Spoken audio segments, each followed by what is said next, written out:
Mama's in the living room watching Judge Judy. I'm in the kitchen eating leftover sushi, and she yells, "Oh, girl, you gotta hear this one." A man was arrested for running the theme park, and when they said, "Where's your license?" he said, "My dog ate it." Oh, you can't make this shit up. Sometimes I wonder if life's just one big cosmic joke.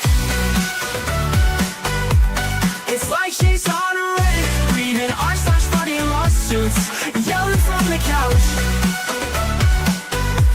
As she sips on a Prosecco, makes fun of all the weirdos, and then I hear her shout. It's like she's on a Reddit, reading r/funny lawsuits, yelling from the couch. As she sips on her Prosecco, makes fun of all the weirdos, and then I hear her shout, "Girl, you gotta hear this one." Mama loves to laugh at how absurd life is, says it's all a comedy and I'm her audience. And I love the way she makes fun of the world. She said, "You'll never guess what's with their girlfriend. It was a man who didn't get us out of the bed. He said, I've been through hell and now I need some help. You just can't make this shit up. You just can't make this shit up." Sometimes I wonder if life's just one big cosmic joke. It's like she's on a Reddit, reading r/funny lawsuits, yelling from the couch. As she sips on a Prosecco, makes fun of all the weirdos, and then I hear her shout.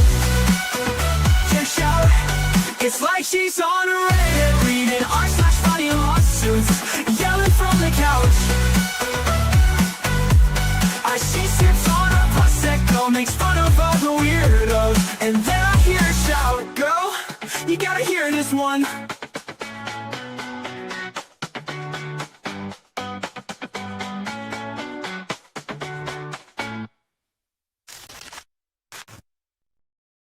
Hey everybody, welcome back.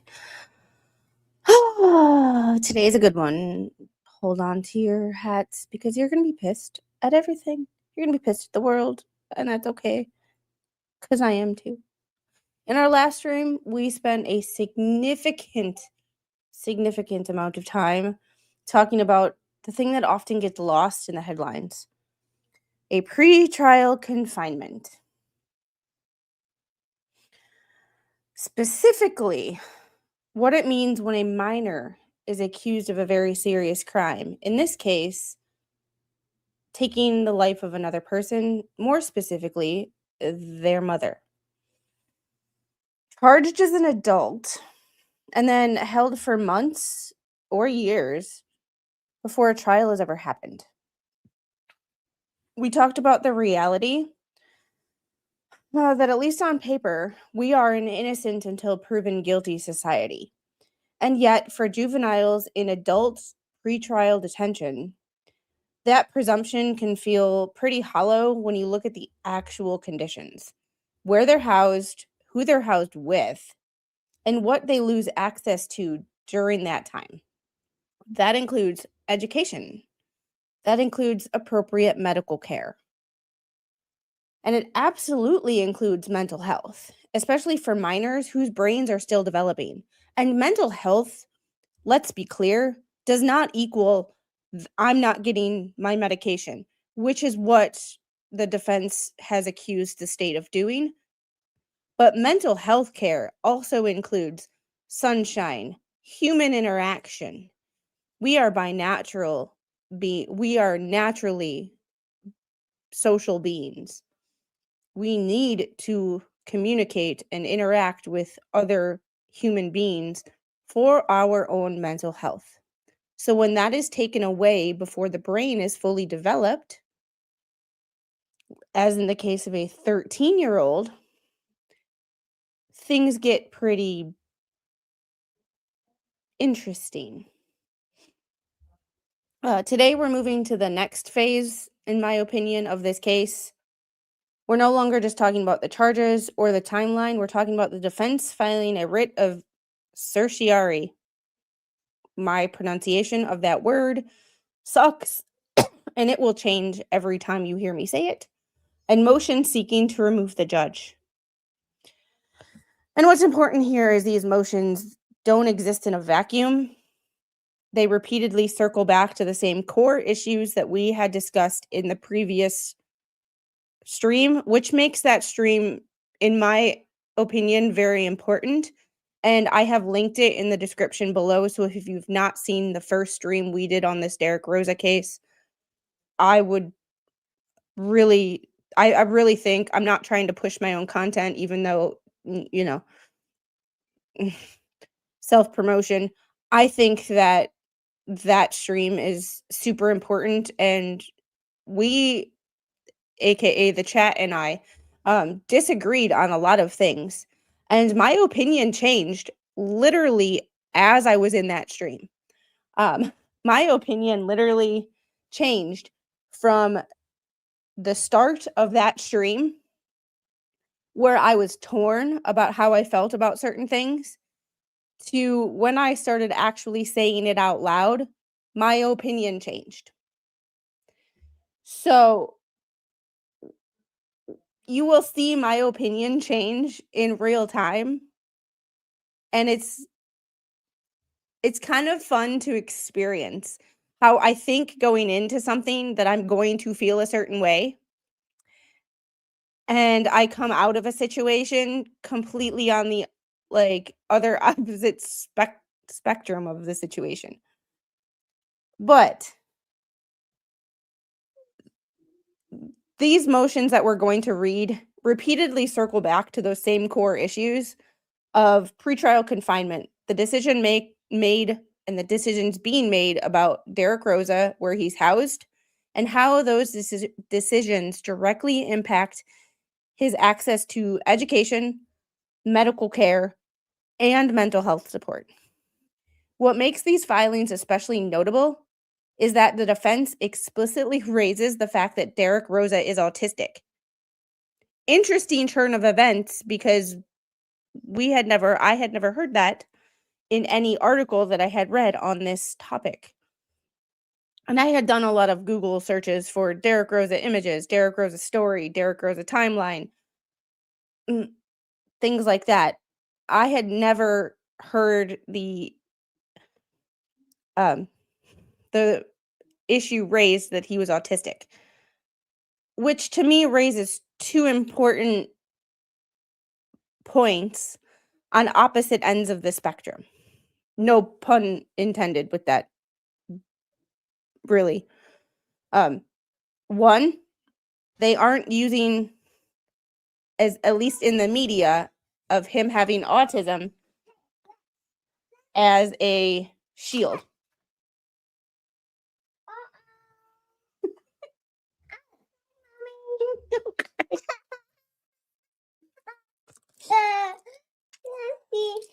And two,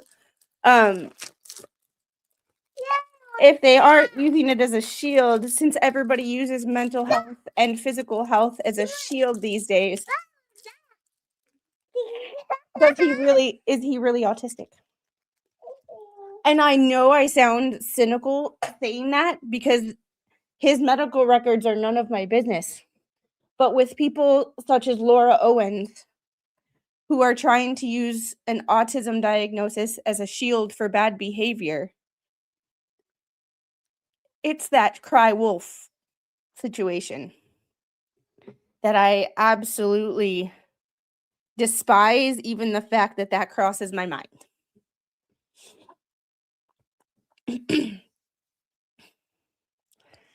I understand this, but remember, we are innocent until proven guilty.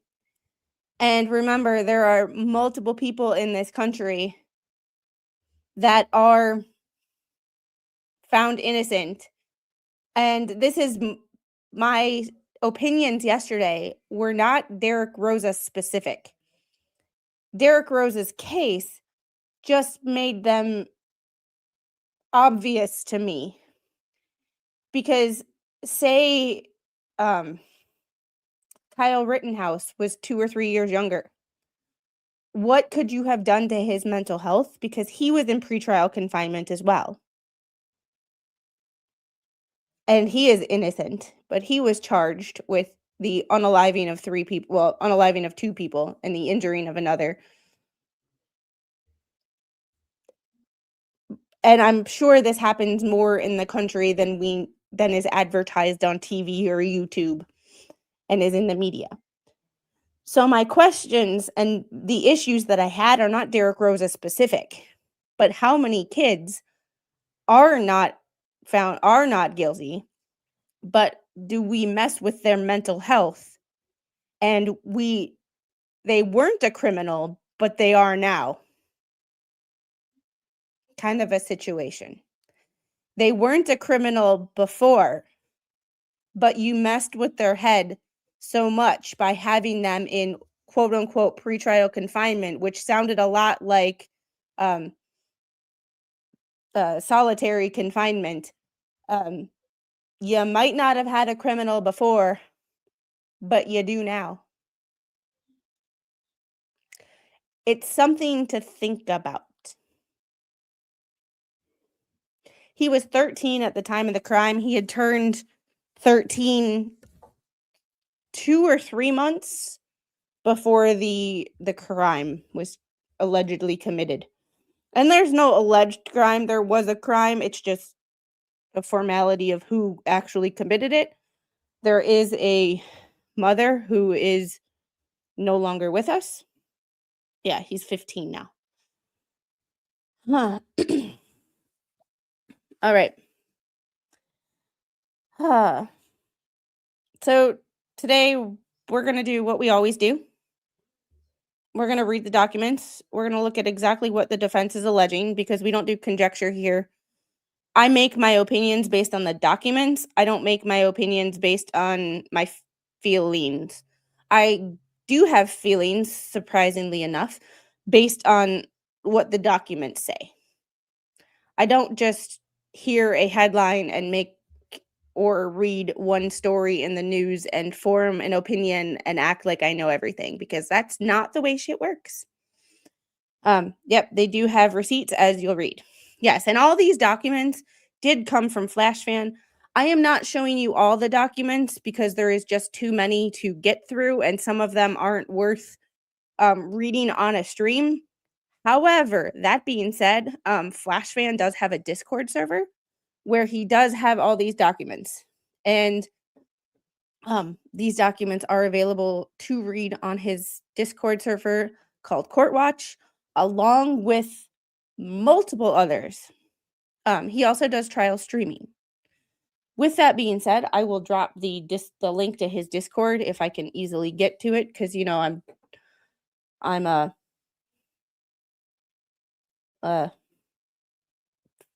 challenged on how to do this sometimes. Let's see. There we go. Here is the link to his. Yeah, FlashFan is currently streaming a trial as we speak. That's one of the reasons that I am dropping the link to his Discord and not him, because he is multitasking. With that being said, that is the link to FlashFan's Discord server Trial Watch, or Court Watch, sorry, where he is currently trial watching. My English is there. All right.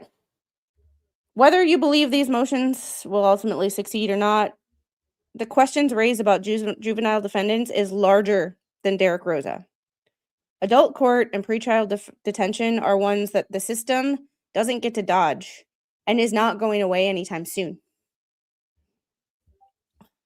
All right, let's get into this first document, which is, I am not going into the actual writ of certiorari or certiorari, freaking English, or in this case, Latin. However, this is the District Court of Appeals response. And they do a really good job at just kind of highlighting everything. So instead of reading the 19-page document, it will be in FlashFan's Discord. It will be in FlashFan's Discord. However, I'm not reading it because we have other things to get into. And I am extremely, extremely tired today because I was talking to somebody last night, and I had made a comment in a chat that I was in last night that I had to leave it because the little will be up at 3 a.m. the foreshadowing that she got up when her dad got up to go to work. She didn't want to go to sleep until 5 a.m. With that being said, this whole potty training thing, we are still not to the point where she wants to actually sit on the potty and go. But every time she pees, she will scream at me that she needs her diaper changed. Even at 3 o'clock in the morning. Hey, Chucky. Speaking of people that kept me up late last night. Hello, chat. Stopped in to say hello, drop a like, and check to see if Squid got arrested yet for talking about cases. No, but if I'm going to, it's going to be about this one because I have strong opinions about the state in this case. I think that the defendant is guilty, but just because I think the defendant is guilty doesn't mean that I have to like the state.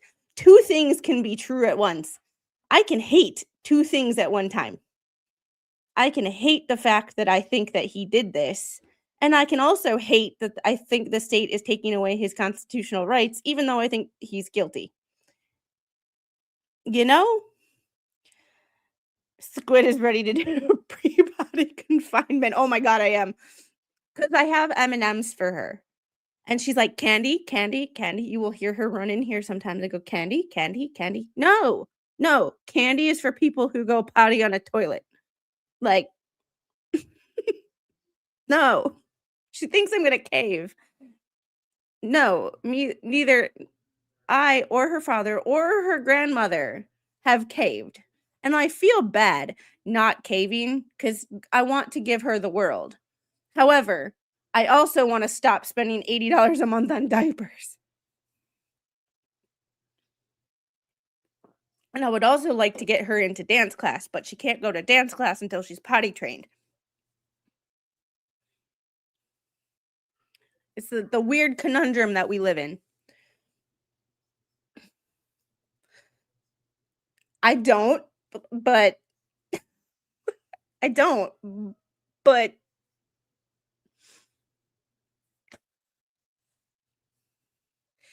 no, she's 3. She's 3. But I also did with that one. I don't know how the cognitive plain devil's advocate. I don't know the cognitive status of that 6-year-old because not only can the medical condition she have affect the cognitive function, if not even when it's managed as appropriately as it can be, sometimes it will affect your cognition and or cause a stroke or other medical issues that even if handled the best they can be by the parents could still cause cognitive issues. That be also when you are not given a nurturing environment, and I'm not accusing anything, I'm just stating psychological and developmental facts because part of my degree is human development. You could be stunted psychologically and cognitively causing, so even though you might be at the age of potty training, you might not be at the mentality of potty training. Devil's advocate. If you have candy, I'm going to stop peeing in the yard. Yeah. I also am at an ABA once a week, not as a clinician, but I see issues, and when they are trying to potty train a child who is autistic, because that's what an ABA is for. Applied behavior analysis is for autistic children. It's when they are trying to potty train a child, it can be kind of a rough situation depending on the cognition of and the level of the spectrum of the child. So it can be kind of a rough situation. It's a rough situation, and my little is cognitively intact and developmentally appropriate for her age, and it's still rough. So I can only imagine the stress of, you know. mm, Playing devil's advocate. I'm not saying it's right. I'm just trying to think of not everybody is the same, you know. All right, this was from the Third District Court of Appeals for the state of Florida, and this was filed January 2nd of 2025. So this is a year old. This is supposed to go to trial in a week. Jury selection is supposed to be on the 20th, which is next Tuesday. The reason that it's not next Monday is a federal holiday. So there will be nothing next Monday. Writ of certiorari to the court for Miami-Dade County, Richard Hirsch, which he is being described as the anti-Bev of the South. Baez Law Firm and Rosemary Peoples, the Riello Law Firm, and De Lisette, Riello, Langer Law, and Stephanie Langer for petitioner, Ashley Moody, Attorney General, and Richard Pullen, Chief Assistant Attorney General for respondent. Derek Rosa, a juvenile, petitions for a writ of certiorari to quash the trial court's August 29th and September 6, 2024 orders requiring the disclosure of private medical and other information. Well,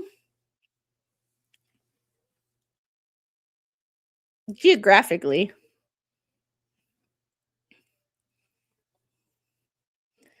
this is an extraordinary case. Derek Rosa is a 14-year-old charged by a grand jury indictment with first-degree unaliving in the stabbing death of his mother.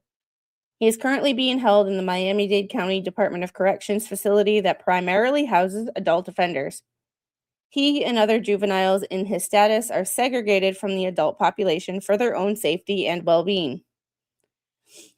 While considering Derek Rosa's motion for remand to a juvenile facility, which involved extensive evidence of the juvenile's medical and other records, the trial court entered the August 29th of 2024 order requiring the juvenile to share his medical, mental health, and psychological and social work records with counsel for Miami-Dade County Corrections.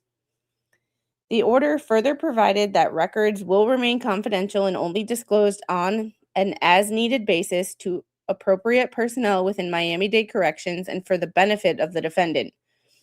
I don't trust anybody who works for the state as far as I can throw them, and I ain't that freaking strong. So when shit is supposed to stay confidential, if you haven't signed a HIPAA release, and this is my thing, like if you haven't signed a HIPAA release that says, if you don't, or if you share these medical records, you could be terminated and or other, I don't trust these people to say, oh, it'll stay confidential. No.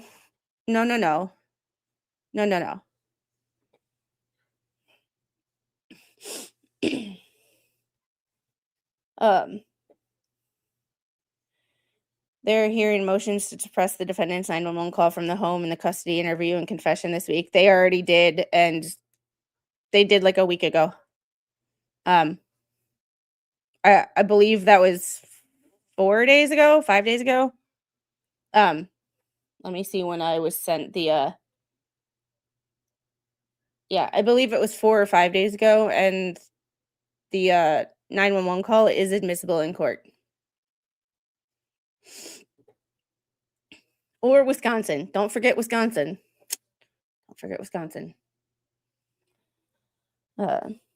In response, the juvenile filed a motion for a protective order, which the trial court denied on September 6, 2024 order. The trial court noted that the production of certain educational records was moot because the counsel for Miami-Dade Corrections indicated no interest in them. The trial court, however, ordered the production of certain medical records to the court for consideration for filing in the court file. The trial court also placed more stringent conditions on distribution of the records to protect the privacy of records, including advising counsel for Miami-Dade County Corrections that failure to protect the privacy of the records could lead to sanctions.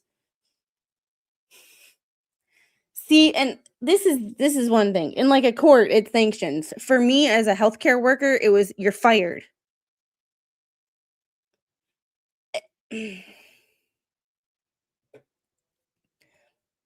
Yeah. I like Wisconsin cheese. Yeah, as former corrections, we were requested to sign HIPAA forms. Mm. In Wisconsin, it literally was. It's called cryptosporidium. Look it up. Oh, cryptosporidium and Jeffrey Dahmer were about the same time. Coincidence? Maybe not.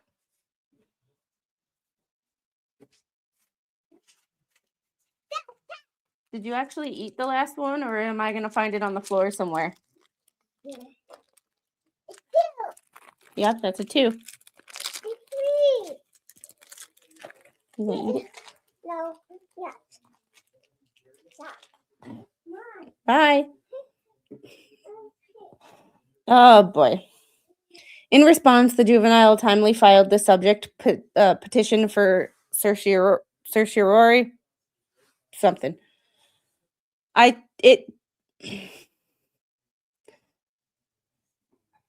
they did. Well, sort of. The state got it right in the prosecution. The Milwaukee County or no, the Milwaukee Police Department screwed it up by literally giving one of his victims back to him. The youngest one, I believe he was 17 at the time, had escaped. Had a hole in his head at the time.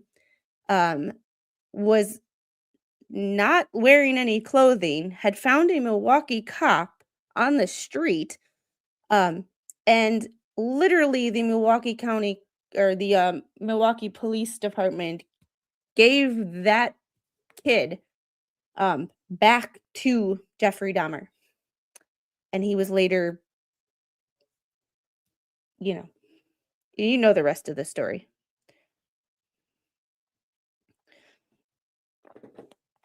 I was like 5 though, so being the fact that I was like a 5-year-old girl, Jeffrey Dahmer I wasn't really Jeffrey Dahmer's type, so I was good. But we only lived like 30 minutes from there. He lived on the north side of the city. I lived on the south side. Same county though. A patient's medical records enjoy confidential status by virtue of right to privacy contained in the Florida Constitution. And any attempt on the part of the government to obtain such records must first meet constitutional muster. State v. Johnson, the right to privacy, however, is not absolute and will yield to compelling governmental interests. The most unusual and salient circumstance in this case is that the trial court entered its original order sua sponte. The records were never requested by the state attorney, the state of Florida, or the Miami-Dade Department of Corrections. Indeed, when served with this petition, the entities declined to oppose the juvenile's petition. In these circumstances, that's an interesting, that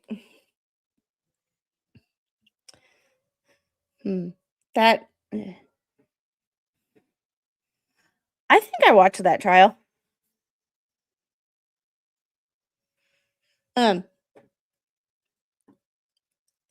This is what's interesting about this, and the main thing about the judge that makes you want to go, what the F? And Florida, you once again, your judges are either really, really good, like Kranick and the Tuft of Justice in Sarasota, or your judges are like Judge Grudge and this mofo. I'm going to read this paragraph again, and I want y'all to listen very, very closely to what the appeals court has said. The most unusual and salient circumstance in this case is that the trial court entered its original order sua sponte. The records were never requested by the state attorney, the state of Florida, or the Miami-Dade Department of Corrections. The only person who wanted the records were the judge? Holy Auntie Bev. That's not the judge's job. It's none of your fucking business, sir. Honorable Judge my ass. Hand over your robe you no longer deserve it, and I hope you're wearing something underneath.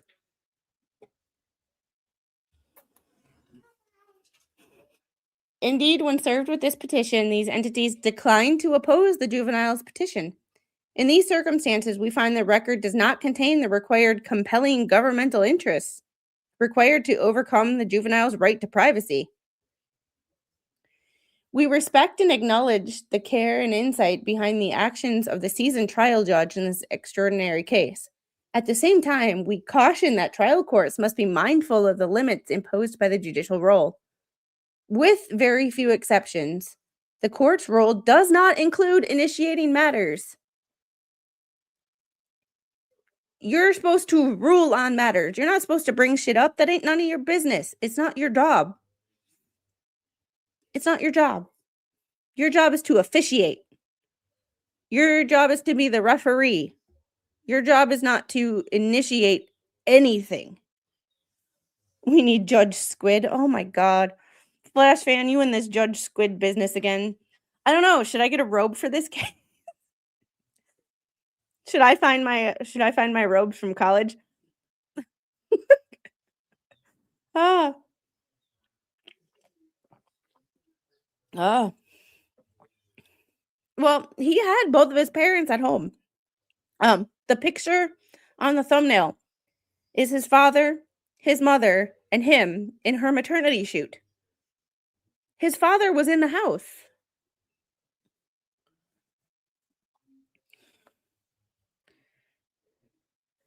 I get that. I totally get that. I totally do. And it sometimes can be frustrating, but at the same time, we have to remember that the human brain is not fully developed till 25. And if a child is found innocent, how much did we fuck them up by having them in pretrial confinement? And if they are innocent of the crime they are accused of, did we create a future criminal by how we treated them when they were behind bars? Did the social isolation of being behind bars and the treatment, like not allowing you to have your glasses, not getting an education, how much did we screw up? How much did we screw them up for the future? And did we take someone who might have been able to be rehabilitated, say someone who's 16 and is behind bars because they stole a car? We might take somebody who has the capability of being rehabilitated because their brain is not fully developed yet, and if we treat them like shit, we've created a reoffender. Like, do I need to bring out the mental health concept book? Because literally, remember we went over all these books on my shelf. Like, it's something to I'm not saying that criminals don't deserve to be treated like criminals. I'm just saying from a psychological perspective and looking, because, okay, I have to go do mama duties because, pee. So enjoy a little tune. I'm coming. Oh, actually, I don't have one. So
All right, thanks guys for your cooperation. She wanted to brush her teeth.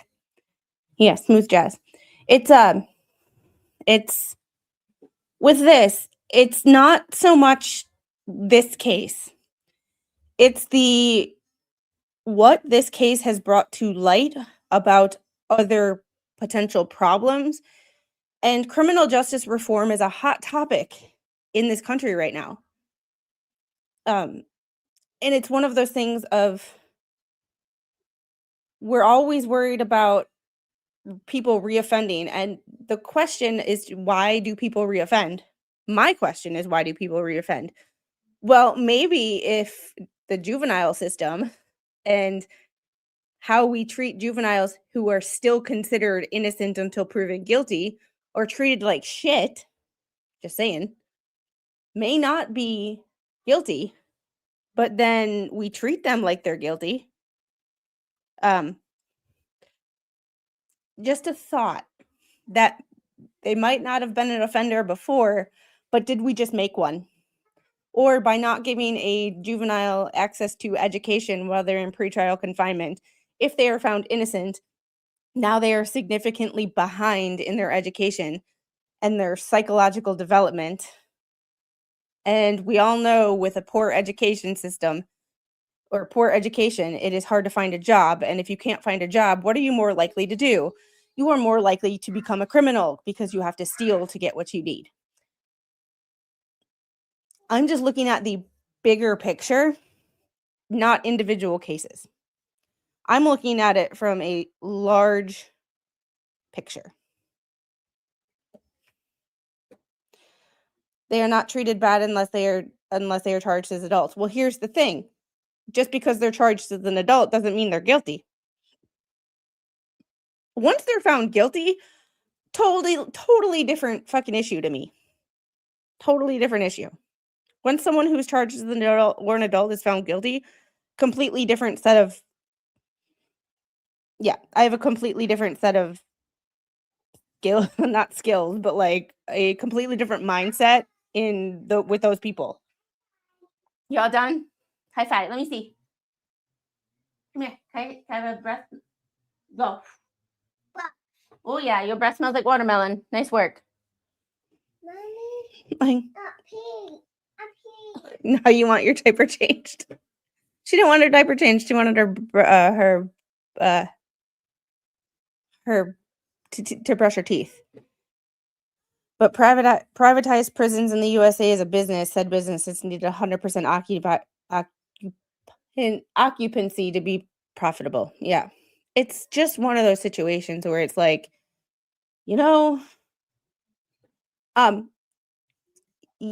juvenile offenders, but not juvenile offenders who were charged as an adult. In this particular case is what we're looking at right now. Devil Fan, were you here yesterday? Did you hear everything that the state was accusing, or the defense was accusing the state of not giving him, including his ADHD medication, including his access to education where he was only getting 30 minutes of instruction a week? And he might be guilty. His trial is next week. He might be guilty.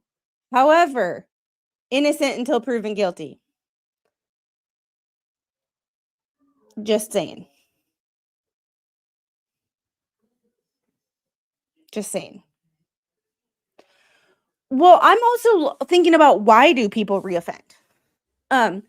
I know that people reoffend because when you get out and no one will hire you because you're a convicted felon, and you can't get a job because you're a convicted felon, you're more likely to reoffend.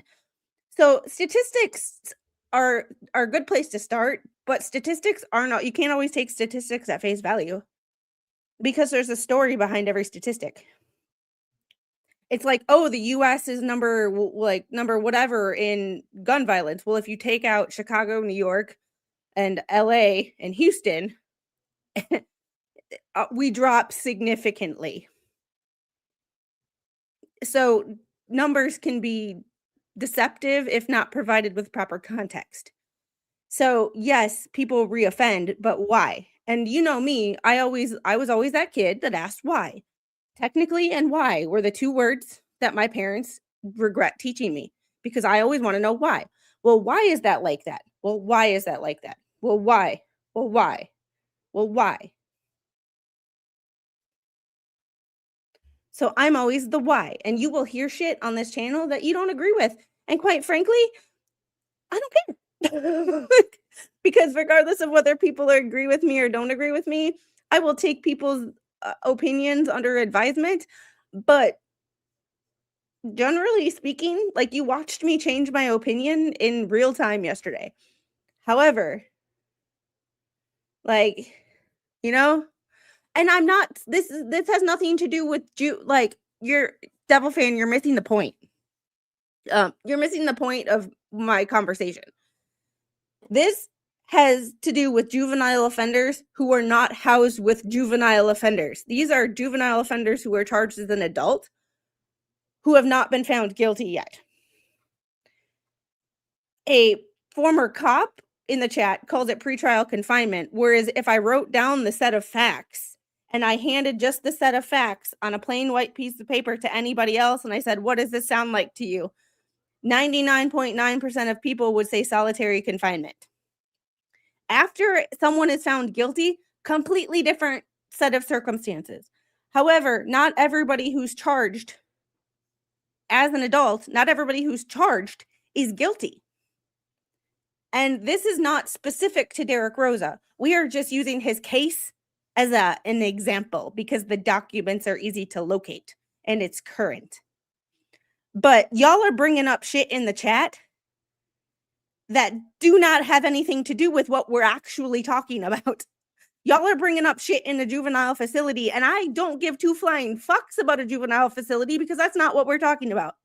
We're talking about a 13-year-old, now 15, in a cell by himself 23 hours a day because he is charged as an adult. So he is in an adult facility, but segregated from adults for his own protection. Yes, so they sit in solitary in adult facility. Pretty much. Pretty much.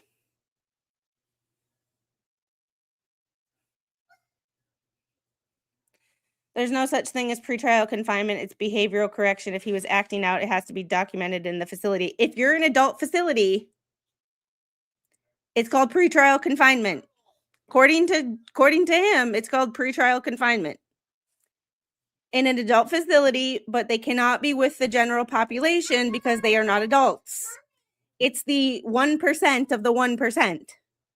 Like, it's a very few group, it's a very minute and small group of people, but they exist.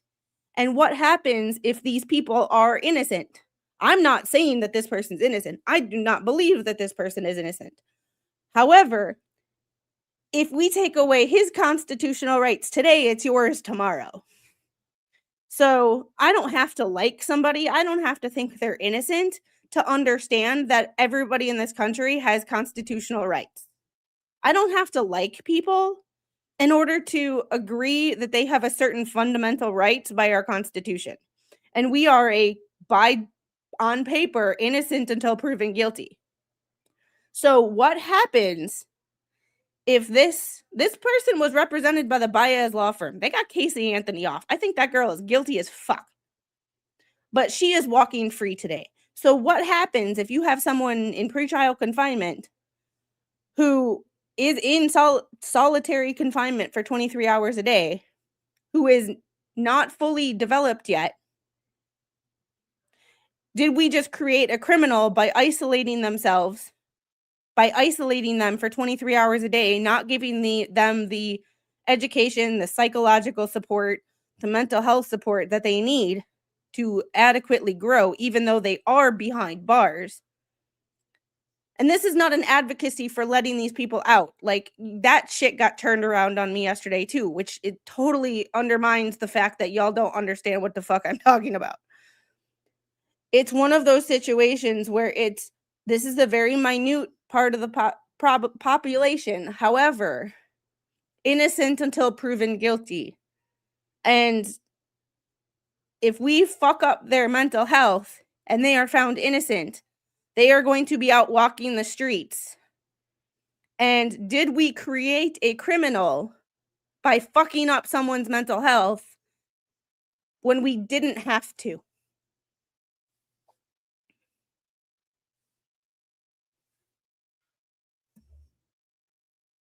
And a lot of these people who are charged as an adult will eventually, most of them will be eligible and possibly get parole at some point. So once again, did we fuck up their mental health and create a problem where there might not have been one? I'm not saying that they're innocent, and I'm not saying that that's not a problem.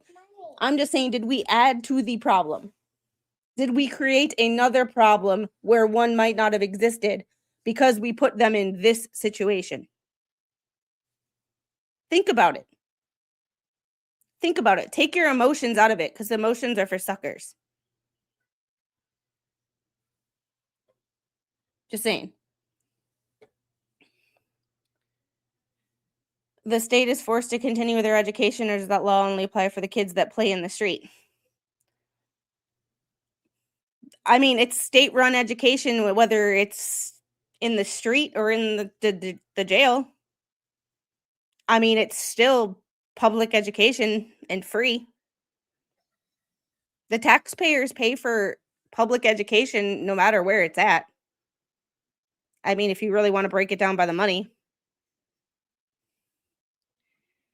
Because you're missing my, well, never mind, you're missing that point too. Well, I'm not saying this Flash fan, I'm not saying this kid, I'm saying kids in general. Not every kid that is charged as an adult will spend their entire life behind bars. Gypsy Rose Blanchard comes to mind.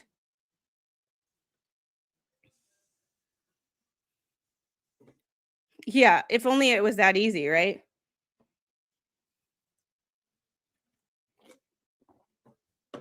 Yeah.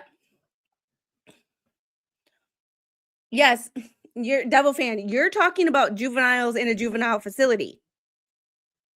We're not talking about juveniles in a juvenile facility. Like, we're not talking about juveniles in a juvenile facility. I get juveniles in a juvenile facility have access to education daily. We're not talking about a juvenile facility. We're talking about an adult facility with juveniles in it. There's a difference. According to every freaking teenager that teenage and Flash fan, you and I have covered a lot. We've been through what, 4 of these now, 5 of these over the last year and a half. Yeah, well, this person, according to the defense, did not. 30 minutes once a week. So just because they're supposed to doesn't mean they do. Oh, thank you. Oh, is that? Okay, what do you need help with? It doesn't open. It doesn't open. Does it? Oh, it does. There you go. You're welcome.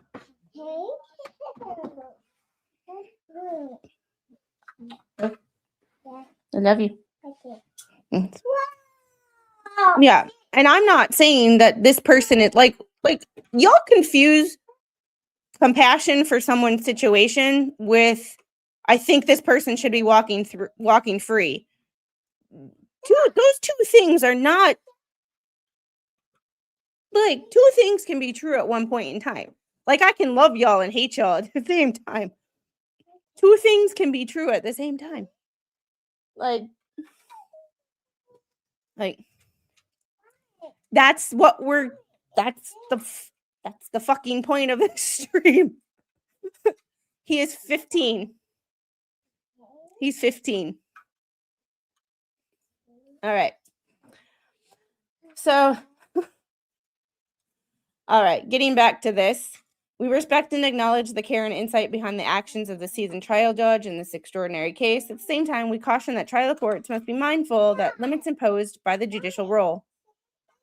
I see. With the very few exceptions, the court's role does not include in initiating matters. That ain't your fucking job. Do your fucking job. But instead is limited to adjudicating matters properly raised by interested parties. Second District Court of Appeals holding trial court departed from the role of neutral arbitrator by calling its own witness during the sentencing hearing. Holy shit. Talk about inappropriate. A judge may not independently, and this, for anybody who sees this this stream who might be covering or might be following another case that they kept repeating, well, the judge just needs to investigate. The judge just needs to investigate. Listen to this. A judge may not independently investigate facts outside the presence of the parties, except when expressly authorized by law to do so. A court may not ask questions or make comments in an attempt to supply essential elements to the state's case. FYI, a judge cannot do outside investigations. FYI. Accordingly, we quash the orders under review without prejudice to the entry of such orders if and when an interested party files a motion seeking access to the confidential records at issue and demonstrates the required compelling governmental interests. Petition granted, orders quashed. Hello. Hello. Hello. Hello. Hello. Not necessarily. However, should not be in solitary confinement. We need to find a happy medium here. Even if it's being out of your cell by yourself, or with just corrections officers, being isolated in a cell about the size of a parking space for 23 hours a day, not knowing if it's day or night, there's a reason why that is punishment for adult offenders. That's my point. What is normal for these kids is punishment for an adult. You're in Gen Pop, you fuck up, you go to solitary. You're a juvenile charged as an adult, that's your home. It's a messed up situation. But it's one that needs to be talked about, and we just can't there's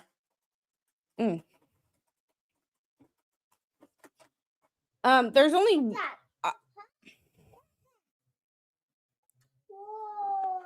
we used to have mental institutions, but your generation thought they were cruel. I don't think they're, well, I think there needs to be more staff per patient ratio, but the idea of them is not cruel.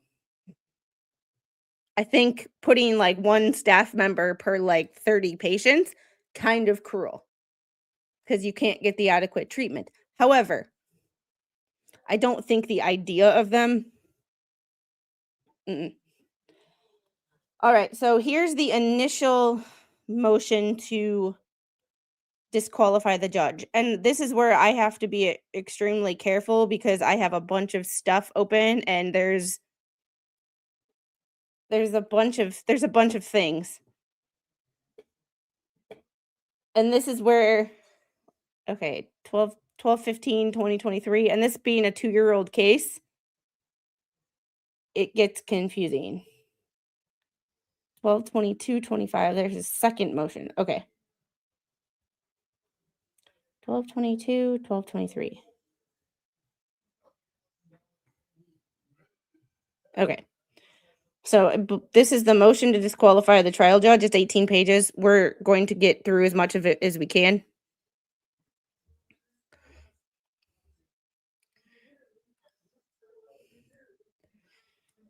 Yeah, this is going to be the one that, as if I'm not already.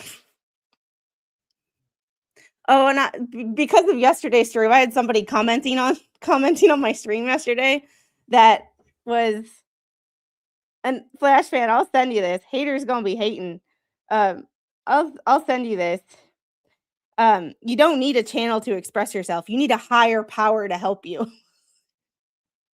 Seems you come on for attention and your language and your negative feelings keep most away. Your guest is easier to tolerate. That's the first time in my life anybody has told me that they like Spawn more than me.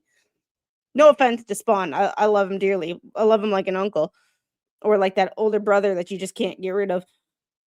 But Everyone has a story. Yours is not unique. Most have had way more bad deals handed to them, but we look for positivity to heal. Try it. This person subscribes to rackets. And don't get me wrong, I love Nick Rekieta. But this person goes on to tell me that they only subscribe to positivity channels. I'm sorry. I love Rackets dearly. Love him. Love his channel. But positivity, kind of not his thing. He kind of tells it like it is. Kind of tells it like it is. So the fact that they have a problem with me, and I have a feeling they had a problem with me saying I don't discriminate, I hate everybody equally. Which means that they can't tell sarcasm, but thanks for the engagement, chica. Somebody commented on it. I think somebody responded to their comment, Lips, is this you? Oh. Yeah, they literally said, and I sent it to Spawn, and I'm like, wait, someone thinks you're more tolerable than me. Your guest is far easier to tolerate. It's like, tell me you don't know anything about me or Spawn, because that's the first time and probably the last time anybody will ever say that. That just fits with all your other negative comments. I just found it funny that, like, they subscribe to Rackets. Like, and I don't say that meanly. Like, I love Rackets, but I love Rackets because of his attitude and his no-nonsense bullshit, unbreaded, call it like he sees it, fact forward, fuck everybody kind of situation. And it's like, when they said I only subscribe to positivity channels, and I was like, huh? But you subscribe to Rackets. Oh, yeah, but that's also somebody that doesn't ever watch any other content besides What the Hales, and they were probably a hate watcher. And no offense to the What the Hales people, but they tend to. There's a lot of them that only watch What the Hales. They'll never watch any of my other content, like, ever, because ever. So a lot of them think that that's all I covered. It's like, then they're like, oh, I haven't seen you stream in a while. It's like I stream 4 to 5 days a week. 6 days if you include my other channel. Okay. And I have to go change a diaper. Because, So get a little dance in.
All right, guys.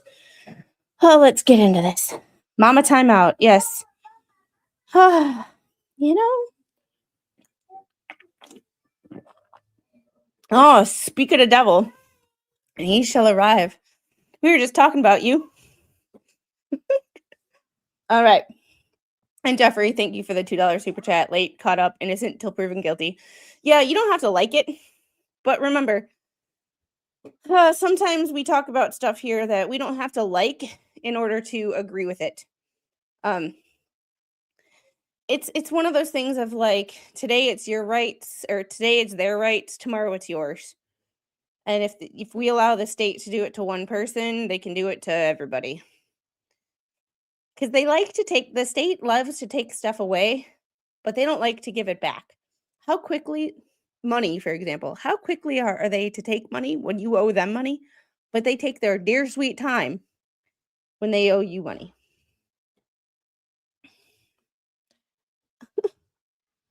True, but they only come here. Like, there's some, like you, Chucky, Devil Fan, other people, but there's about 150 to 300 other people that don't. Just saying. Did you hear about the judge dismissing the entire docket from just before New Year's last week? Nope. All right, we're going to get into this motion to disqualify the trial judge because, well, yeah. Comes out Derek Rosa, by and through undersigned counsel, pursuant to Florida Rules of Judicial Administration, moves to disqualify Circuit Court Judge Richard Hirsch from any further proceedings in this matter. This motion is based on a well-grounded fear that Judge Hirsch is biased against him.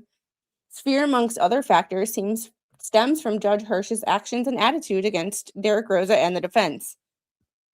These include, but are not limited to, lack of civility, animosity, hostility, mocking comments, lack of temperament control, inappropriate tone, inappropriate gesturing, inappropriate comments, disparaging comments about Rosa's medical conditions, and overall expressions of disdain, dissatisfaction this court seems to have against the defense.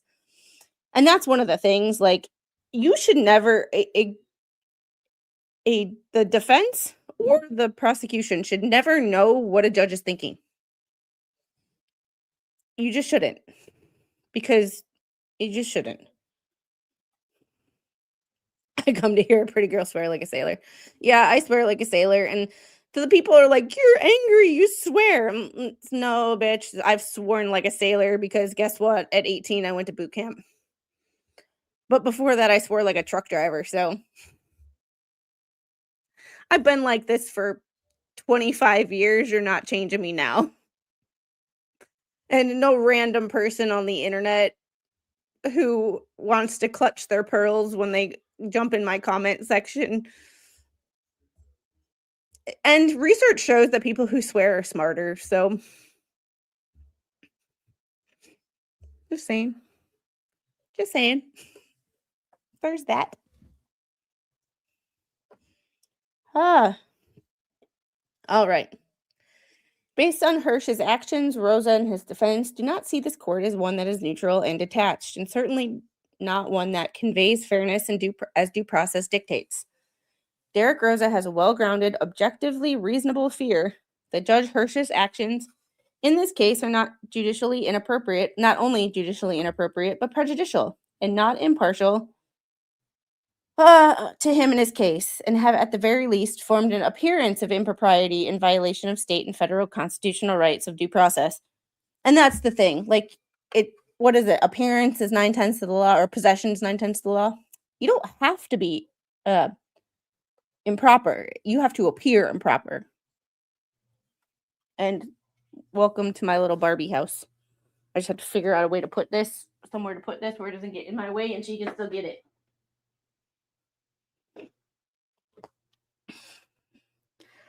Oh no.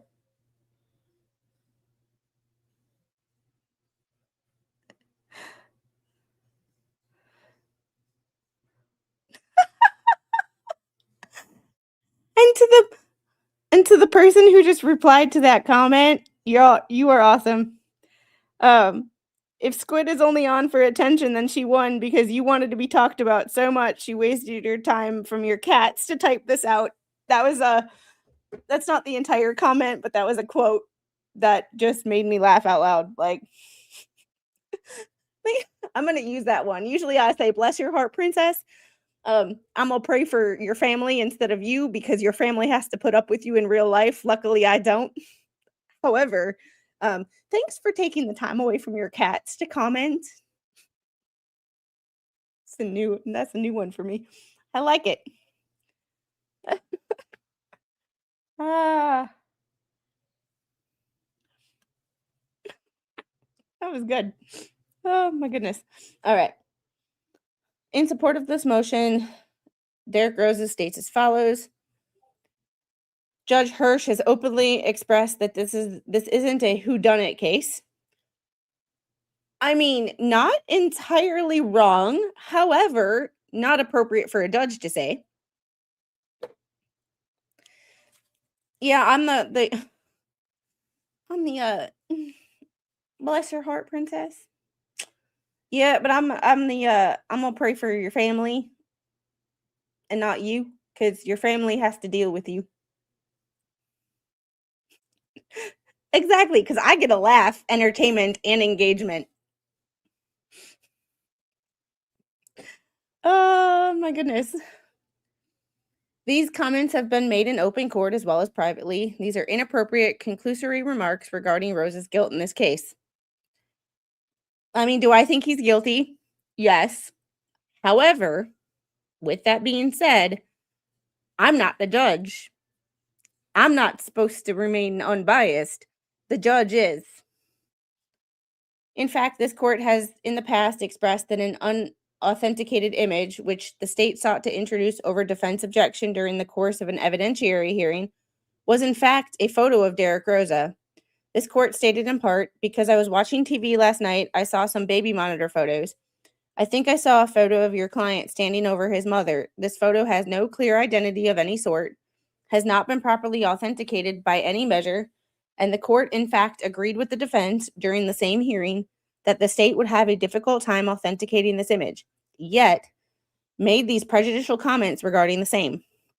These comments are extremely harmful, as it's the state's theory of prosecution that this particular image purports to show Derek Rosa moments before the commission of the unaliving or during it. Hey. Hey. This court has made undermining and overall disparaging comments about his medical history and condition, specifically mental health, in part gesturing air quotation marks when referring to Rose's autism. Judge Hirsch has bestowed upon himself the credentials which seemingly allow him to categorically diagnose and classify Rose's medical conditions. Where did you put it? What did we go? I mean, I'm kind of loving that the way this is written, because I'm very much loving the way this is written in the sense of like, it's whoever wrote this has the same attitude that I do, as far as when did you get your medical degree? I didn't know you went to med school. Oh, you went to law school and med school at the same time? That's awesome. Kind of situation. She's going to be the next one reading these. Hold on. I can't do that. All right. The court called Rose's condition borderline autism and sarcastically referred to the medical condition as allegations of ADHD and autism.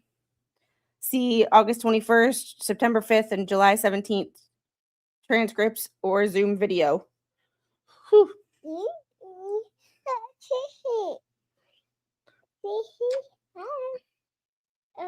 Okay. No. Okay, there you go. It's not yours. Huh? Why? You want to call Grandpa? No. Why? Hey, Angel.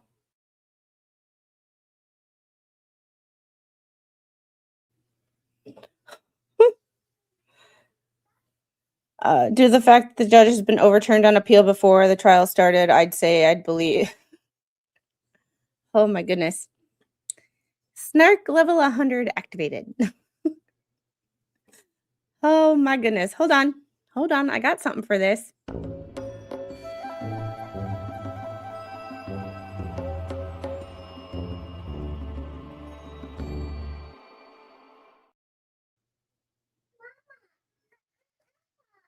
You wanna call Grandpa? Yeah. Okay. Okay, come here.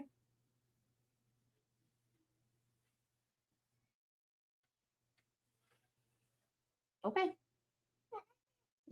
You know how to do it.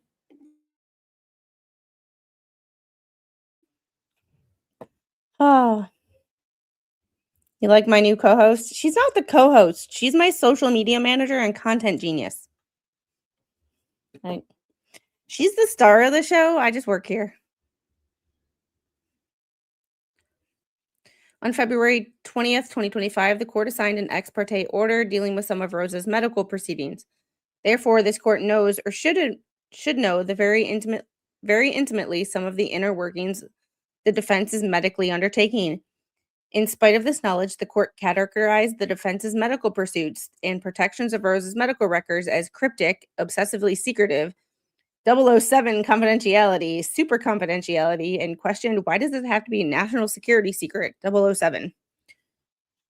Oh, come on. If you were doing so great, but like, see, I'm critical, even though I agree with most of this defense argument so far, I'm still critical of lawyers. And like, you're supposed to be smarter than me. Fix your shit. Okay. Where's the phone? Where's my phone? So I mean, she is cuter than me and more likable and smarter. You know. Oh, and Chucky, she literally did wake me up at 3 a.m. this morning. 3:10 specifically. Not only is this qualification prejudicial given this court's firsthand knowledge of what the defense is doing ex parte, but inappropriately dismisses the protections afforded by HIPAA. Oh, you freaking ugh. It's not HIPPA. It's HIPAA.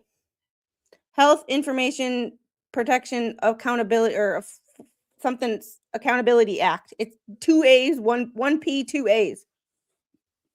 HIPAA.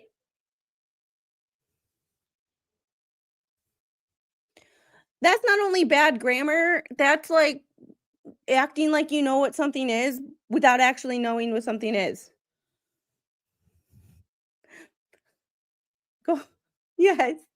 Go to sleep. Go to sleep. I'll see you around, Malin. I am the grammar police. But like it's one of those things when I hear people talk about HIPAA, and can't even use the correct acronym. Yes, sometimes I forget what the Health Information Protection Act it's portability. Um but when people use um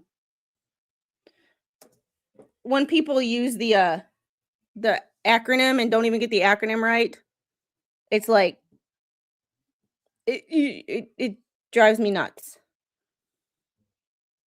because people like, yeah.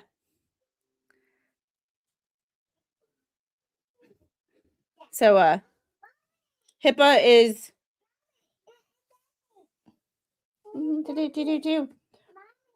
Health Insurance Portability and Accountability Act.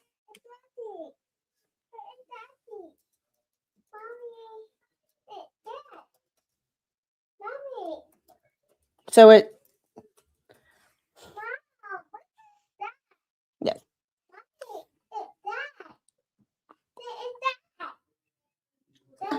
Okay.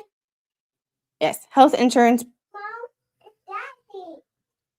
Hold on one second.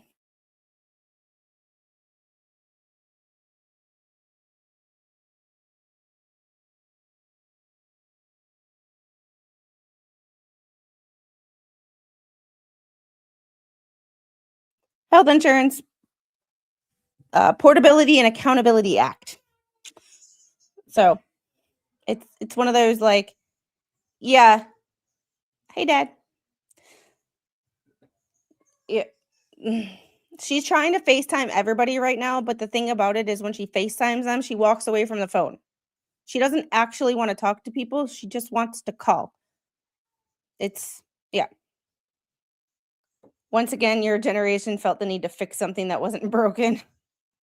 All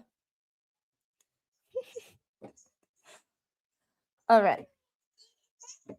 I see. Hey, hon.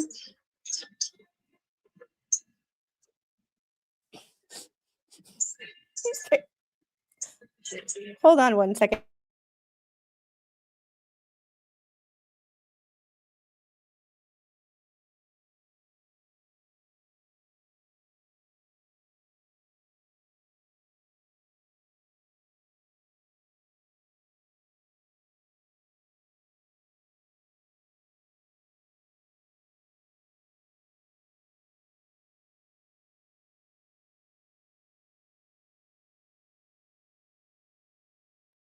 Yeah, she FaceTimes her dad and then hands me the phone. Like, he's working, I'm working. Like, I'll see you later, babe. kind of a situation where it's like, we'll get to it eventually. Like, I don't know.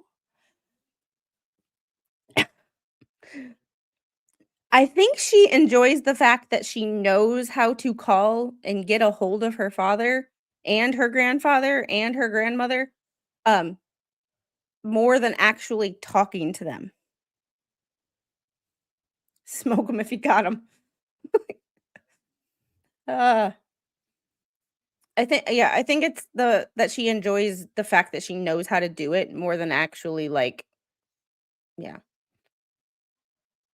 But I am one of those people of, like, if you are supposed to be smarter than me, um, simple things like your, quotation marks facing the wrong direction and or not spelling HIPAA correctly. You're supposed to be smarter than me. That's a stupid mistake to make. And I I know I'm 40, but when I was 18, I had a world lit teacher. He was my world and my British literature teacher. Um, back to back. The last 2 periods of the day, I moved 1 seat. However, with that being said, he graded his papers very leniently, but if he focused, he was able to find little mistakes, he dug deeper. And if he found bigger mistakes and then he would dive deeper. Whereas if he didn't find any grammar mistakes, it was an easy read, you were generally more likely to get an A because you didn't have little mistakes that caused him to stop and have to correct stuff. Because when he stopped and had to correct stuff, he found other stuff that was wrong. I'm kind of adopted that same principle with my entire life of if I have to stop because of little stupid mistakes, I start criticizing everything else. Whereas if it's an easy read and I'm just criticizing the judge or the content and not the way it's written, but you're supposed to be smarter than me. And lawyers, no matter if they're great lawyers or nice lawyers or you love them or hate them, they always have this condescending way about them that makes you want to just like smack your head up against a wall. In the sense of a situation like this, when you get real lawyer reacts, actual lawyer reacts, they're not trying to be rude about it, but they just come across as condescending no matter if they're like a nice person or they're the biggest fucking narcissistic asshole in the world. It's just the lawyer way. I've noticed it. It's one of those things of like it's one of those things I pick out. Doctors do it too. Like I have friends who are doctors who I'm just like, do you realize when you say that you come across as condescending? It's like we all have fucking degrees in this room. Like and like you might be a doctor, but tell me how much you know about lymphedema. I'll go first. Like, I have a certification in lymphedema that I spent 40 hours working on, a couple $1,000 and a big old test. Doctors get like 2 chapters of lymphedema in their schooling. So like just because you are a doctor or a lawyer doesn't make you the smartest person in the room. Just saying. Now that I've hopped off my high horse, now that I've hopped off my high horse with that one, when people act like they're the smartest person in the room and we can categorically prove they're not, I mean, I like the defense attorneys and I'm still like, come on, guys, do better. Do better. The only lawyer that I met that I actually liked was Jeff. Oh, and my friend's dad. But he's a criminal defense attorney, so he's the only criminal defense attorney that I've ever met that I liked. All right. Alternatively, it baits the defense into answering or commenting on Rose's medical records and pursuits in violation of his rights. And in the same, this court's ex parte orders. It's interesting that, like, it does bait them because the judge makes a comment, they respond, and all of a sudden the judge is like, well, you broke the law. I said, no, I don't like James Owens. James Owens is a piece of work in his own self. I'm pretty sure he was good maybe back in his day, but taking the Sarah Boone case was not the highlight of his career. Let me, All right. This court has repeatedly acknowledged and praised the work both sides have been doing to move this file along, and it has done so while pointing out to the extraordinary nature of this case in contrasting the pursuits and how long this case's magnitude usually take. This court acknowledged, and that timing is wonderful because it reflects a lot of hard work by you, both parties, in getting the case ready quickly, and that's in recognition of the extraordinary nature of this case. You've moved the case faster than anybody moves this case in this courthouse, and both you and the state have done a wonderful job at getting that done. Yet, in spite of this recognition, the defense working around the clock on this file and all the discovery delays caused by no fault of Derek Rosa nor his defense team, this court continues to push an unrealistic case management schedule that only harms the defense in this case. Interesting.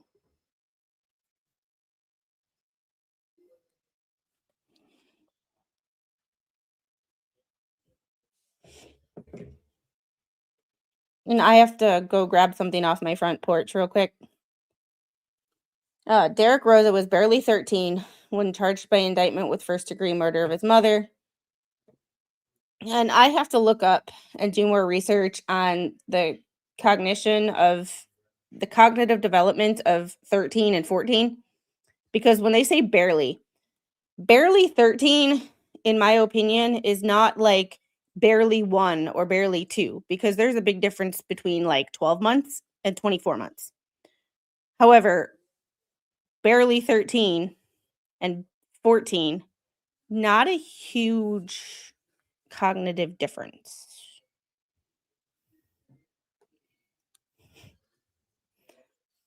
Stop, Stephen. On October 25th, 2023, after a grand jury indictment was filed, Orlando Prescott entered an order to transport Derek from Juvenile facility to Miami-Dade Pretrial Detention Center and Adult Detention Center. Derek was ultimately placed and remains at the Metro West Detention Center.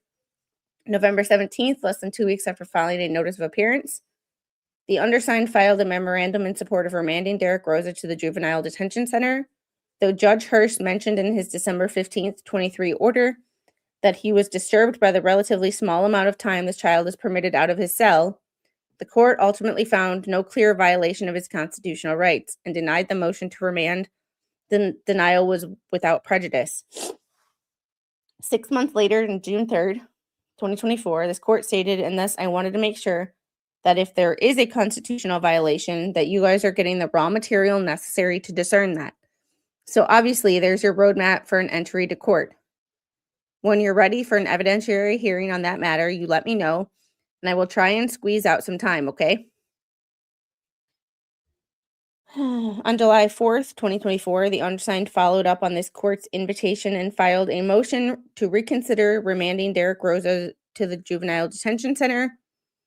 And on July 15th, 2024, a memorandum in support was also filed. Oh my goodness. Hey, Selena. It's groceries. It's groceries. When we get to the next section, that we'll get it. On July 17th, court noted that before going any further on the motion for reconsideration, defense was to provide, in part under seal, if desired, all medical records, treatment records, prescriptions, school, and other written documentation as any written diagnosis of ADHD or autism, and all documentation regarding the treatment received pre-incarceration. Court required this before scheduling an evidentiary hearing on August 1st, 2024. This court issued an overbroad order that caused the defense great concern, directing the distribution of records to a non-party. Miami-Dade Corrections, amongst others, absence of a records or request for records. That's where it gets hairy to me. Like, they didn't even ask for records. And like, they didn't even ask for records. And from a medical perspective and a healthcare provider who's been subject to, that just frustrates me. All right, guys, I have frozen stuff out on the porch that I have to go grab. So I will be back in a hot minute. Let's see if I have something for you guys to play. I don't have the mama music. I don't know why. I don't know where it is. Hold on. Let's see.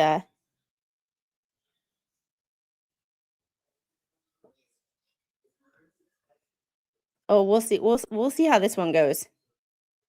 You might like this one. You might not.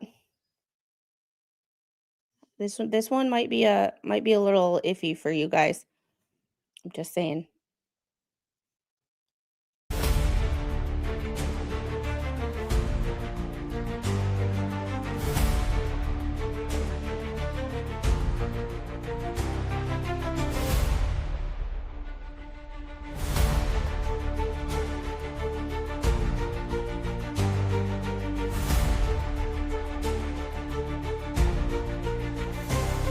She was quiet and I hit the breeze at dawn, but there's a storm where calm once stood.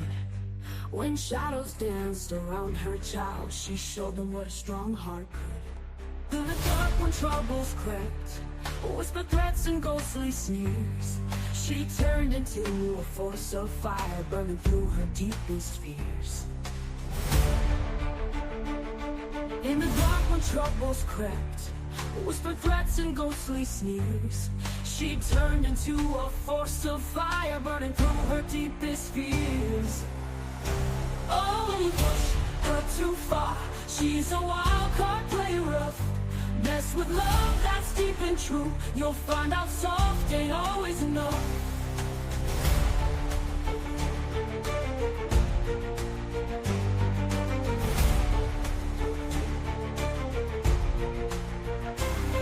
Those who thought they'd take her down underestimated fire's glow. She forged her strength in furnace flames. When stakes are high, she'll never bow. Judgment came like wolves at night, but a roar it echoed wide. She fought with every ounce she had, defending what she holds inside. Oh, when you push her too far, she's a wild card, play rough. Mess with love that's deep and true, you'll find out soft ain't always enough.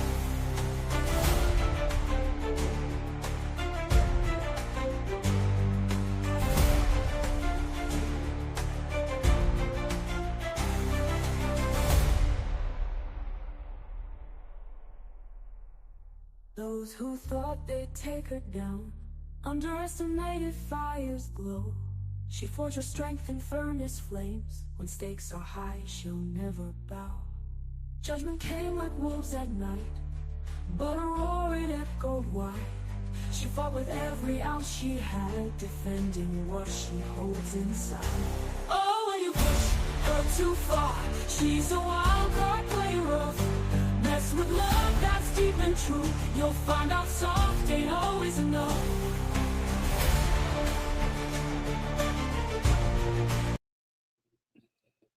Thanks for that. Angry feminist music. That's me. Feminist. Oh.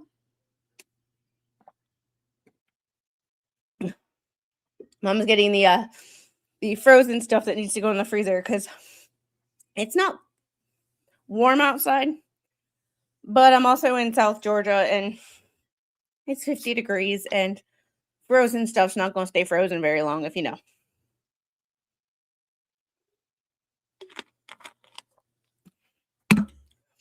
Yeah, he said that, and then one of his videos, or a bunch of people got copyright struck. So I made that one myself. So that one was courtesy of me. That's like something I would skate to. Kind of reminds me of a couple of things I skated to, which is fun. So, all right.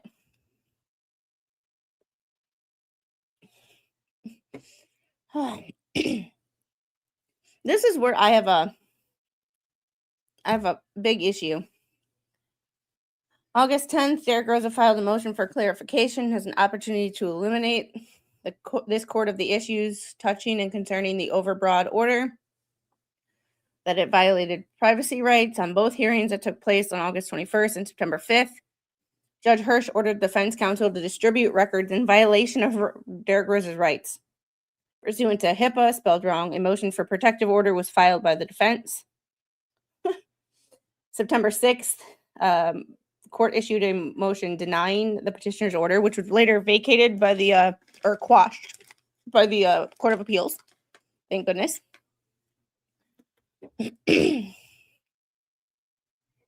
I feel really bad for this kid. He's probably guilty. What does that say about me? It's the guilt or innocence is not the issue at hand. And I think that's the like the guilt or innocence isn't the issue, which is one of the reasons that I feel for him. Because so if you've been watching The Expert lately, he's been doing a lot of coverage on Turtle Boy, and he's had Emily C on and talking about Turtle Boy. And I particularly not a fan of Turtle Boy in the sense of his personality and his style, just not mine. Like, yeah, I'm kind of a bitch. I'm petty, but I also don't like to bug people. There's a reason that I stream by myself most days is because I just don't people well. Like, I don't talk to people. Like, I don't message people. If people message me, I message them back. But I'm not like the type of person where I'll start like cold calling businesses, asking questions and stuff like that. It's just never been my personality type, and that is his type. But just because I'm not a quote unquote fan of his does not mean that I agree with what's happening to him and his rights and his First Amendment rights are being violated, So you can think that someone is a quote unquote crappy person or guilty of the crime they're being accused of, but still not want to see their rights be trampled all over. Because one, that's giving the government way too much power. And we all know that with every y'all can see with every case we start to cover, I'm becoming more and more of an anarchist. I hate the government. Like, no, y'all suck. Stay out of my life. Let me raise my kid the way I want to. Like, that kind of thing. But you can not, two things can be true at the same time. You can think someone's guilty and not like what's happening to their rights at the same time. And now Lips, but Flashman TLDR, Lips accused me of a felony for reading court documents. Well, she accused a lot of people, but she wasn't ballsy enough to name me because that's flirting with defamation.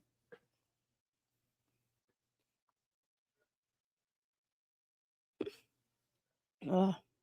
All right.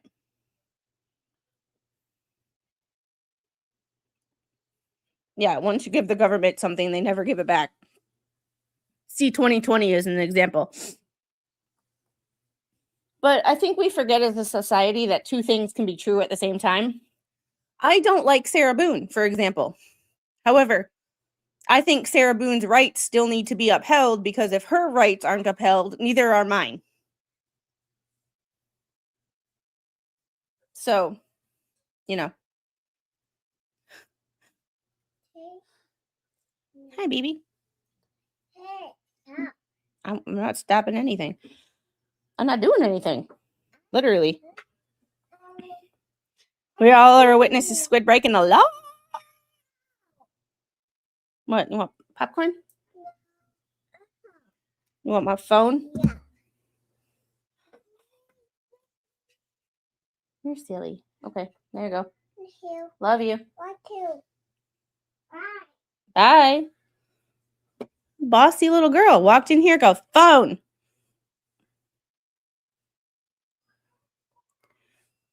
And I just folded and gave it to her. All right. Undersigned appealed this court's denial of a protective order on January 2nd, 2025. Third District Court of Appeals agreed with the defense, noting, in part, we respect and acknowledge the care and insight behind the actions of the seasoned trial judge. At the time, we cautioned the trial courts must be mindful of the limits imposed by the judicial role. We read that in the last document. March 4th, 2025, Judge Hirsch indicated he would award a limited evidentiary hearing on the motion to reconsider and requested the parties confirm their availability for March 18th for an anticipated full day of evidentiary hearing.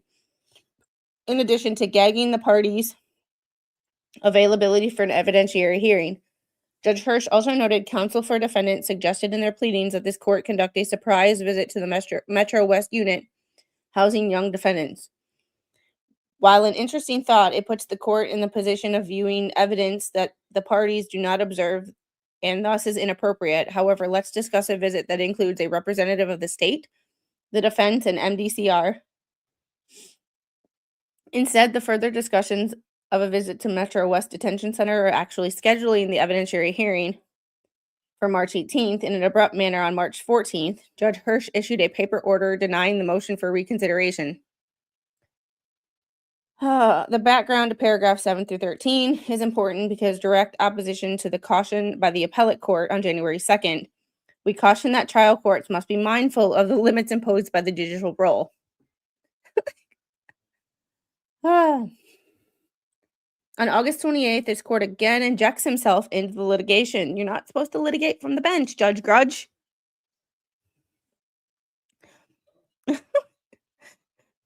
And pizza.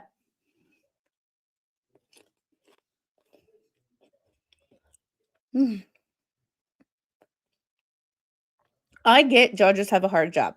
I get it. But you have a job. You are not supposed to do others' job. And so I'm not a lawyer, so obviously I couldn't be a judge by default. However, if I was, I see all the time of like, oh, I think this person should do this. I'm not supposed to do it. There's a difference between what you think and what you say. And just because the state might be doing something that I wouldn't do, it's not, or I would do something different if I was the prosecutor. It's not my job to fucking interject. If they're fucking it up on their behalf, that's their problem, not mine. Oh, yay. Yeah, I think I took a small Christmas stocking. I put it in my pocket when I was like 5 or 6 at Kmart. And I was intending to put it on sneak it into the register when we got to the register with my dad, and I forgot. And I pulled it out in the car and he saw it and he made me go back in, take it back and apologize. I haven't done anything since. I'm ready to squeal on Squid. This has gone on too long.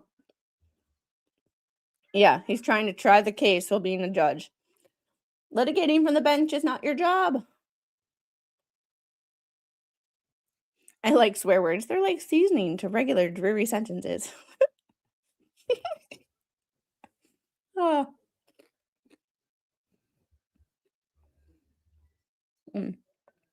All right. On August 28th, his court again injects himself into the litigation, initiates the change of a previously issued amended case management order from August 8th, and the change only affects the defense. Shocker. The August 28th amended case management order was issued only 20 days after the August 8th case management order. The August 28th order came sua sponte without any expressed concerns, disagreement, or either party moving the court to modify the August 8th order. Further, the August 8th or August 28th order was entered after an incomplete status conference on August 27th, where all parties appeared via Zoom, and the Zoom court proceeding was abruptly ended, without the parties finishing discussions on either matter. At 9:08 a.m., all the parties on the Zoom platform received a message indicating the host has ended the meeting. Take my daughter back to Kmart. There was a police squad at the front entrance that scared the crap out of her. Yeah, that was 1991, and I still remember that shit. Christmas 1991. Or not, either 1990 or 1991.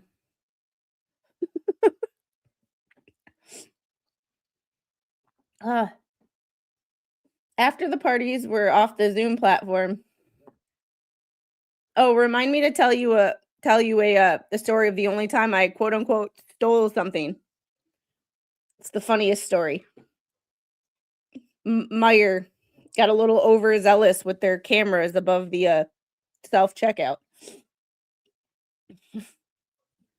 After the parties were off the Zoom platform, instead of trying to reconvene and get everyone back on the platform to complete the hearing, at approximately 9:09, the judge Hirsch is heard on the audio of the proceedings currently held by absolute recording, making the following statements.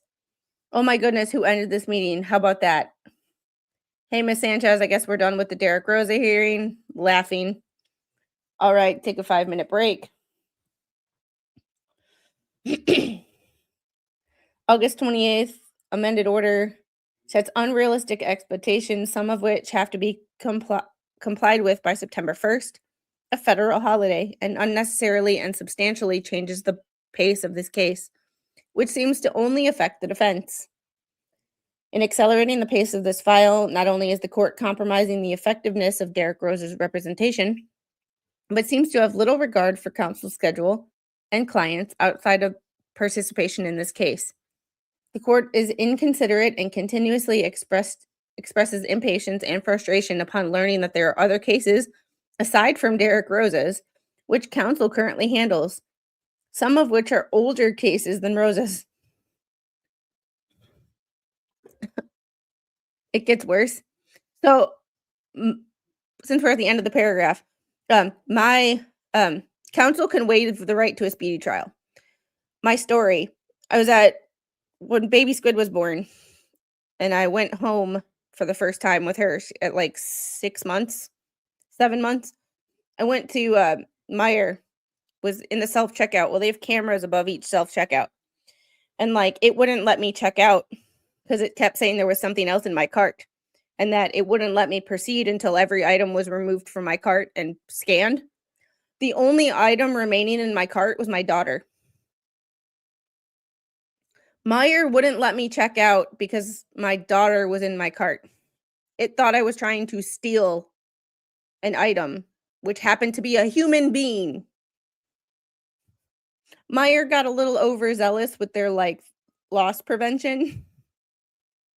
And they thought I was trying to steal a 7-month-old baby.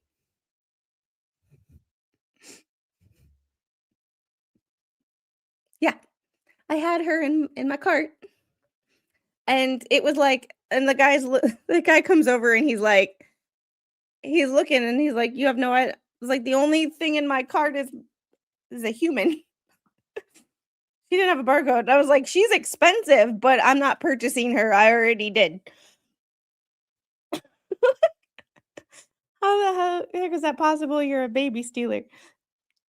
Because, I mean, I understand self-checkout and they got to be, like, making sure that everything is out of your cart. So they have a camera above each, scanning each cart for items. But I'm like, how can your camera and your AI not tell a human being from an item? Just it's one of those stories from when she was a baby that I'll just never forget.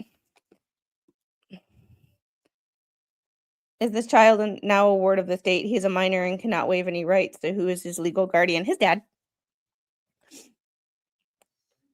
He still is his dad. He like I said, this child, yes, he's in state custody, but what is from all information that I can find, because yesterday a big thing was, well, kids need their dad in the home. In my thumbnail, all information that I can find is that his dad is in the picture and even in the house. Her diaper was full of beer and cigarettes, just saying. Oh my God. Equally concerning is what happens after the actions described on paragraph 16. Approximately 9:17, while none of the parties were on the Zoom platform, nor obviously physically present, Judge Hirsch is heard having the following exchange with individuals in the gallery. Court jester.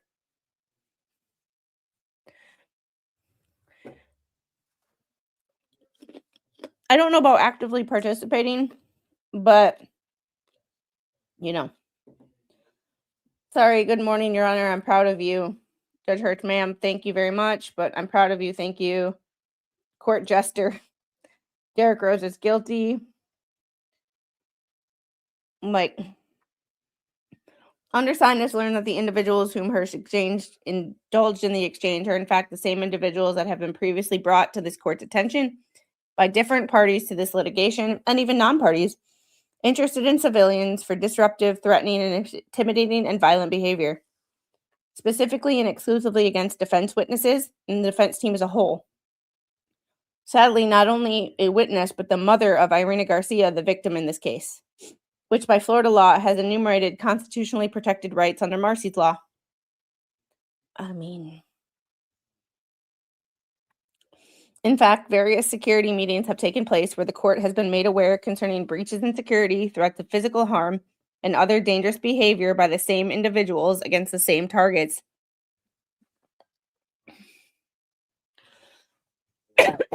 Oh, damn.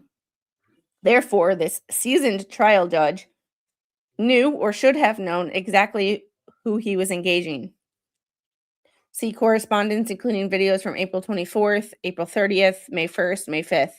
A concerned citizen. Correspondence by attorney Stephen Lopez from July 18th, May 15th proceeding, August 27th, audio and transcript, post-conclusion of Derek Rosa's matter. Holy crap. I opened the bag upside down, but it's my guilty pleasure with popcorn. What is with the chicken? Never mind. I don't want to know. I have no idea what's up with that chicken skin, and I really don't want to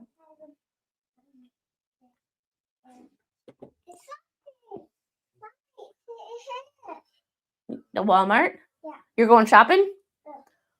She opened my Walmart app. Y'all, if you hear me complaining that no shopping. No shopping. Don't you give me that cute little smile. She goes, holding the phone. Can I see? It wasn't beer, it was Jack Daniels. My dad knows me too well.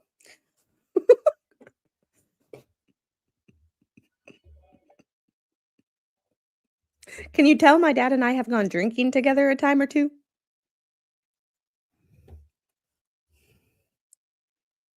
She is a handful when Jack comes to visit. I had a bottle of Jack Daniels underneath my bed at 16 years old, if that tells you anything about my childhood. But my dad also took me to a bar when I was 6, and I learned how to shoot pool. But in Wisconsin, it was legal. So everything was totally legit as far as Wisconsin law goes. If you're not from Wisconsin, it doesn't make any sense to you. But for Wisconsinites, totally normal.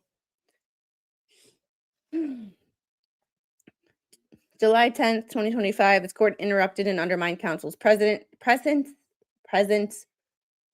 Judge Hirsch paused the proceeding to point out attorney Jose Baez had just walked into the courtroom. This court stopped and stated in open court and on the record, "Thank you for appearing, Mr. Baez, and let the record reflect that Mr. Baez is present in the courtroom."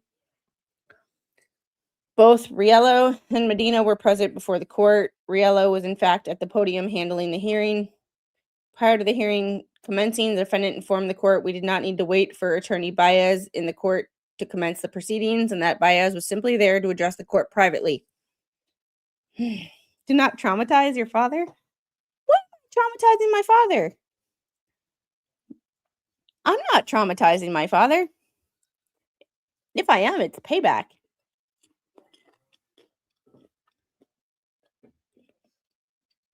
My dad and I used to be on a bar league pool team together. Jack and Squid went up a hill to fetch a pail of bourbon, pretty much. Oh. This court had made a habit of not allowing defense counsel to complete her sentences, thus made it impossible to keep a complete record in this case. Not only does the court continuously interrupt counsel, but it does so to an impatient and overly aggressive manner. The manner in which this hearing from August 27, 2025 was carried out and ultimately ended is just another example of this behavior, and thus an incomplete record of the judge's actions. Like, "Sir, can I finish my statements, please? May I finish, please? May I complete my sentence?" Right here. We're just going to leave that one right there for a second.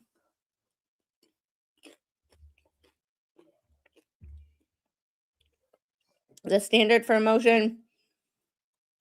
The only issue before this court is the question of legal sufficiency of this motion. There's no deference owed to the lower court. In making a determination on an initial motion for disqualification, the trial court must follow the requirements of 2.330F of Florida Rules of Judicial Admin. The trial court may not consider whether the factual assertions on the motion are true. Facts alleged in a motion seeking to disqualify a trial judge must be evaluated as true for the purposes of determining legal sufficiency.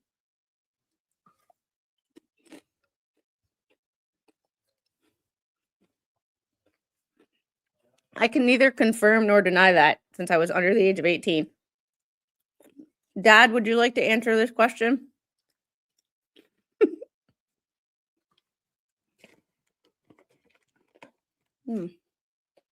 The issue before the court is legal sufficiency on the motion to disqualify.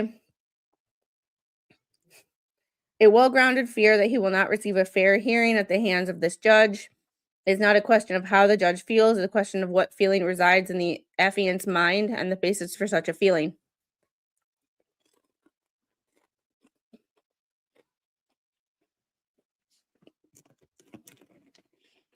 A whole bunch of trophies would say yes.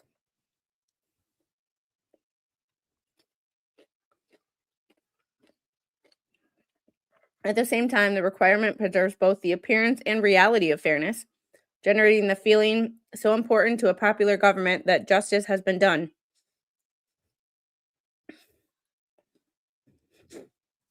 I'm not from Minnesota, you dum-dum. Sorry. That's like telling me I was in the army. I take offense to that.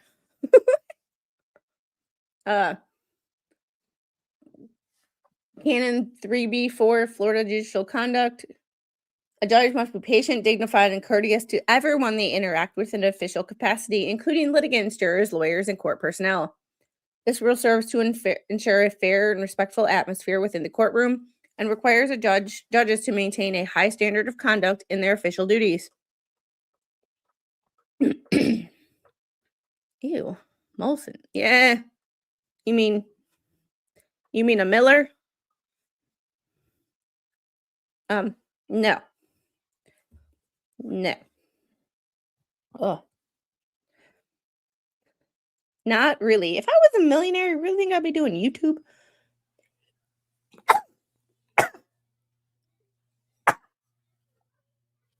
Excuse me. Wisconsin is Minnesota with a silly accent. It's more like backwards. Minnesota is Wisconsin with a silly accent, but they're crazy these days. More than usual. 3B5, to perform their duties without bias or prejudice. 3E, mandate a judge disqualify himself in a proceeding in which a judge's impartiality might reasonably be questioned. I mean, the appearance of impropriety violates state and federal constitutional rights to due process. A fair hearing before an impartial tribunal is a basic requirement of due process. What is with Florida judges? Every litigant is entitled to nothing less than the cold neutrality of an impartial judge. And absent a fair tribunal, there can be no full and fair hearing. The trial court cannot insert its own views regarding the facts or the motivations of the parties, but must review the motion from the litigant's perspective. A party seeking to disqualify a judge need only show a well-grounded fear that he will not receive a fair trial at the hands of the judge. It's not a question of how the judge feels, it's a question of what feeling resides in the affiant's mind and the basis for such feeling. I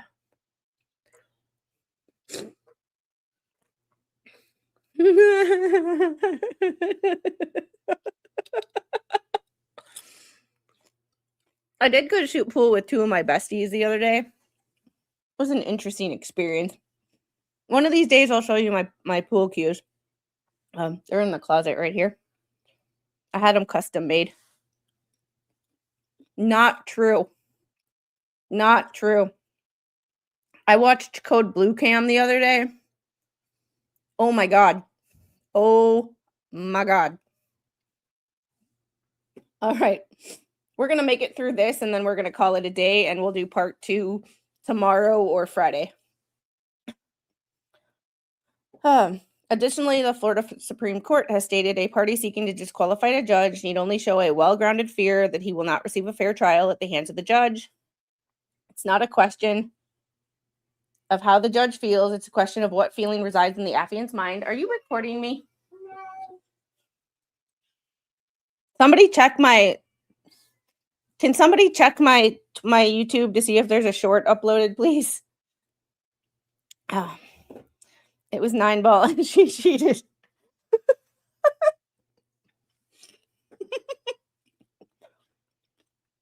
All right. Preamble to the Florida Code of Judicial Conduct. Our legal system is based on the principle that an independent, fair, and competent judiciary will interpret and apply the laws that govern us. The role of the judiciary is central to the American concepts of justice and the rule of law. Intrinsic to all sections of this code are the precepts that judges individually and collectively must respect the honor the judicial office as a public trust and strive to enhance and maintain confidence in our legal system. The judge is an arbiter of facts and law for the resolution of disputes and highly visible symbol of government under the rule of law. Conclusion, undersigned counsel does not file this motion based on specific rulings of this court. Instead, this motion is based on, amongst other factors listed above, the court's clear indications that he has already concluded that Derek Rosa is guilty of murdering his mother. And this isn't a whodunit case. The court has exhibited, as recently as August 27th of 2025, numerous instances which displays his inability to rule impartially in this case. I mean, even after the appellate warning as to the role of the judiciary, the court has stepped away from its role as neutral arbiter, and in doing so, the gavel seems less of a tool of order in these proceedings and more of a percussion instrument of judicial prejudice. Whether I agree with this or not, or you agree with this or not, this line, she has uploaded 2 different shorts to my YouTube in the last week. One I took down because it showed her face. One I made members only because it doesn't show her face at all. She uses a Spider-Man mask. But, so I left it up. But I made it like members only or something. However, she has started uploading things without my knowledge. Squid and I would play partners for money and drinks. We won about 90% of the time. That's my dad.